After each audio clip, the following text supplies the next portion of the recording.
All right, here's one of these quick questions, and again, this will be for each of you. How do you best describe your leadership style? Are you courageous and gutsy, deliberative and measured, determined and forceful, uncompromising where fundamental principles are involved, flexible, some of the above, all of the above, none of the above? I'll start with you, Mr. Gallagher. I would say that I'm deliberate and forceful, and I believe that my background in technology affords me some chance to use research tools. I believe knowledge is power. It's a sort of trite expression, but it's true that people can use the resources that we have and to speak to the people that you need to. If we're talking about problems of housing, we know some of the issues that are on the table. If we're talking about defense, I mean, the federal role is involved in foreign policy. I have a history degree. I just believe that I have a deliberative and forceful style, and I'm not a wallflower. I'm not a shrinking violet. I'm ready to confront people and ask questions.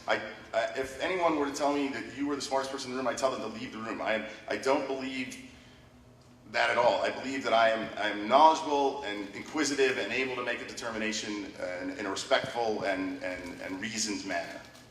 All right, Mr. Powell? Yes, I believe more of all of the above. When I brought computer labs to every public school building that I represented, I was methodical in the paperwork and doing all that. When we fought to repeal the Rockefeller drug laws, which were literally killing a generation of people who needed help, not prison time, but help with their drug habits, we had to fight to get that done. When I went to the White House to fight for the release of Puerto Rican political prisoners, we had to negotiate. And so I believe I have done what needs to be done, and also part of my style is I listen. And it's a simple word, but unfortunately you see so many politicians these days, you know it, you can't even get a conversation with them. You can't even get a word across sometimes, because all they do is talk. And that's why somehow I'm a little bit uncomfortable with these settings sometimes with the debates, because all we're doing is talking from here. But you know, most of you, at least half of the room here knows me and has known me throughout the years. I listen. That's a very important quality in whoever represents us at any level, because we can't just have people just dictate and only talk to those who have a title or talk to those who are members of a political club, but we got to talk to everybody. All right. Mr. Williams. I would say all of the above, and I think that it's very difficult for anyone to get out here and do what everybody on the stage is doing, which is to put yourself out in front of people every single day and try to get them to embrace your ideas and who you are. It's very difficult to get out here every day and run, particularly against these political machines, but also against the Board of Elections. I mean, there's so many things in this city to make it difficult for anybody to run, and it's been a huge impediment to making certain that we get good people to serve.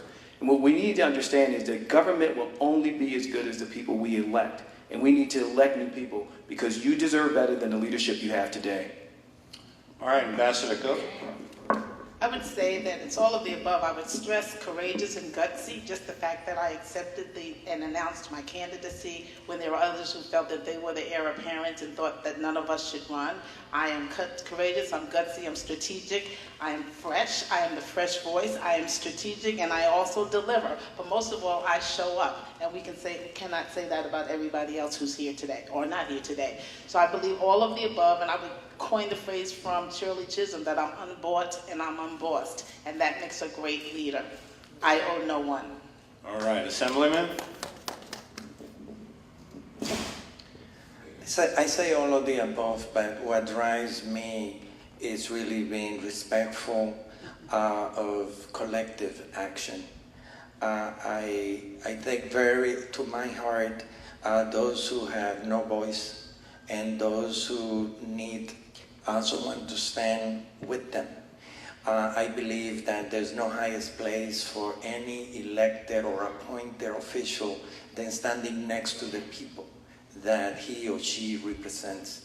I'm a strong believer in that. And the other thing that I would say is the most important value that I've seen in all of the challenges that I faced alongside the community of Northern Manhattan has been being persistent in what you're pursuing, regardless of what door you're knocking, whether it's a city level, state level, or federal level.